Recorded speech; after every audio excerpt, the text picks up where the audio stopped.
Failure is simply the opportunity to begin again, this time more intelligently. Henry Ford.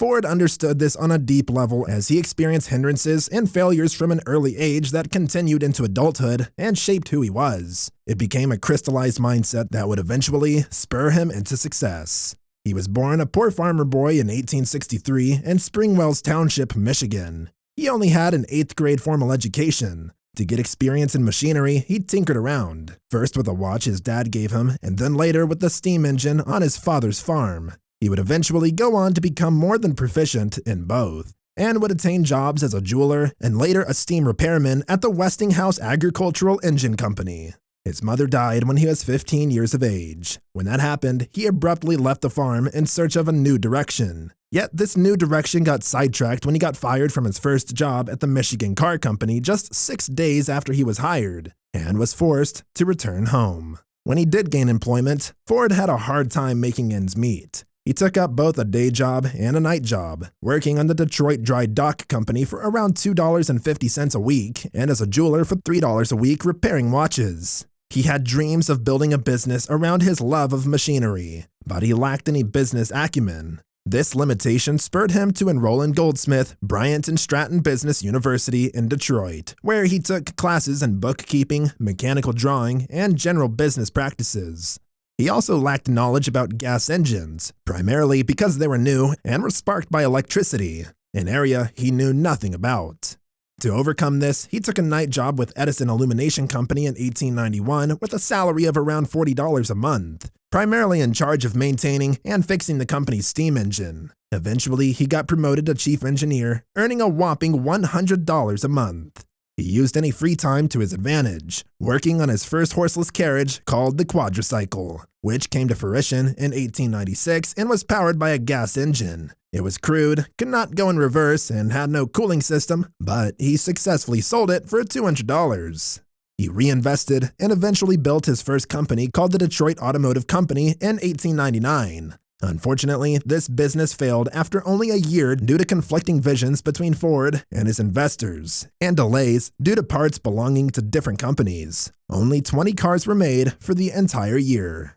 He refocused and turned his attention to racing cars. He was an unknown in this area with no experience in racing. Additionally, his name was tarnished with investors after his first company failed. So, to make a name for himself, Ford challenged the owner of the biggest car company to a race. His opponent, Alexander Winston, was a record holder known as the fastest driver in America. The odds were stacked against him, yet Ford won the race with an automobile he created. This made Ford a name synonymous with fame, and gained the trust of investors once again, raising $28,000. Even though he had made a name for himself, he needed the permission of ALAM, the Association of Licensed Automobile Manufacturers. At the time, they held a patent on the automobile. This meant anyone who wanted to build a car needed their explicit permission, and unfortunately for Ford, they rejected his request to build his own car, and even went on to sue him for royalties. Ford thought it was ridiculous to hold a patent on an idea, and so continued on with the Ford Motor Company while the lawsuit was in the courts and began churning out 15 cars a day.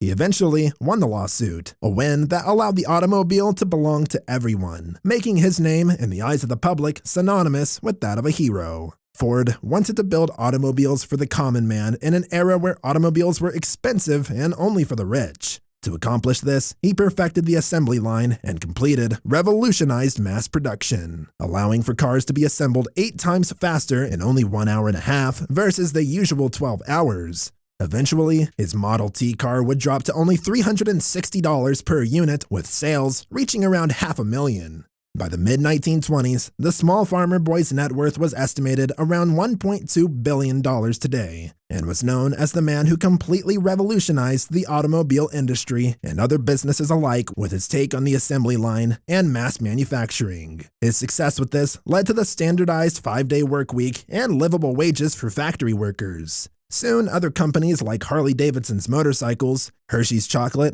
and Wrigley gum began using the principles of the assembly line and mass manufactured to bring their products to the masses. He did this by understanding that to bring his idea into reality, he needed action, and that failure was just a step in the right direction. Every hindrance or roadblock became a recalibration as he learned from his failures and redoubled his efforts towards his innovation. This mindset to continue despite failure after failure led to results that ultimately transformed the world.